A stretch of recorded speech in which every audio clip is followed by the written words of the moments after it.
The price of petrol is increased by 25%. How much percent must a car owner reduce his consumption of petrol so as not to increase his expenditure on petrol? तो relation होता है expenditure is equals to price multiply by consumption. Expenditure जैसे कि मान लो आपने 5000 rupees fixed किया है एक हफ्ते के लिए पेट्रोल डलवाने के लिए, तो बिकॉज एक्सपेंडिचर को आपने फिक्स कर दिया. अब अगर पेट्रोल का प्राइस ज़्यादा होगा तो आप कम क्वांटिटी खरीद पाओगे, यानी कि आपकी कंजप्शन कम होगी. और अगर प्राइस रिड्यूस होता है यानी कि सस्ता हो जाता है पेट्रोल, तो आपकी उसी अमाउंट में आप ज़्यादा कंज्यूम कर पाओगे, ज़्यादा खरीद पाओगे. तो that's why price into consumption is equals to expenditure. और जब एक्सपेंडिचर आपका कांस्टेंट यानी फिक्स्ड होता है, वो आपका चेंज नहीं होगा, तो प्राइस और कंजप्शन इन्वर्सली प्रोपोर्शनल होते हैं दोनों. तो यहाँ पे जो हम फॉर्मूला यूज़ करेंगे वो सिंपल सा फॉर्मूला है परसेंटेज का.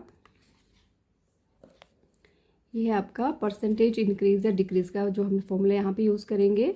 तो if the price of commodity increases by R%, then the reduction in consumption so as not to increase the expenditure is R/100 plus R into 100.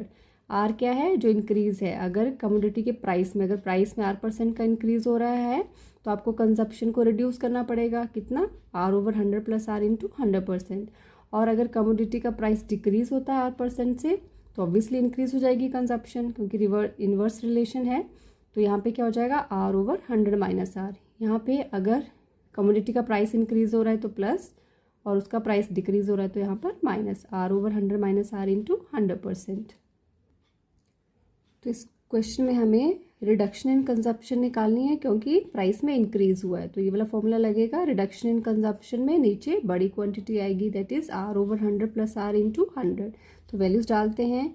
R यहाँ पे percentage increase है 25, तो 25 upon 100 plus 25 is 125 multiply by 100. 25 5s are 5 20s are. So answer is 20%. इतना आपका consumption जो है वो reduce हो जाएगा.